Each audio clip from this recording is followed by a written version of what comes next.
带去读唐诗。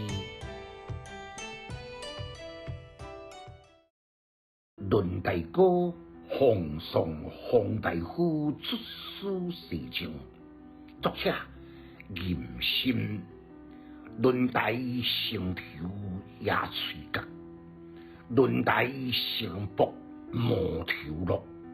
乌书昨夜过几里，先有记载金山寺。出游希望严定县，汉兵顿在论大北，上将勇魔西出征，兵临吹笛大军行。四边发过血海涌，三军大火阴山洞。老塞兵器连混沌，战场白骨电草军。剑河风急雪片缺，沙丘石洞马蹄脱。下上昆仑甘苦辛，西将报主征边庭。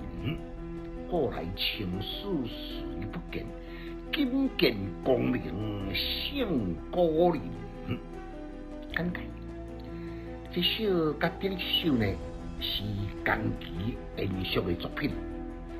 顶首无风雪，涉凶险，连夜穿越，走马川是静态，也是夜景。这首是伫论大城前。一片辽怀风波，两军对垒，一触即发的紧张着面。第个雪花纷飞，三军悍杀，阴山动摇。加上处处的草军地势白骨，由七人来陪唱，加上杀伐的阴森之气。到上尾四句呢。以洪尚清大将军请的号令之下，三军龙庭虎跃，奋勇动身，冲锋陷阵，誓死杀敌，完成护国为民的重任。三军的壮志雄心，在这次的决战的大获全胜，绝对是意料之中。这场天寒地冻、艰难的战役，必定当情史记上一笔难过流芳。这首假使来讲静态迄夜行军呢，这首应该是动态，是讲一场惨烈生死的决战。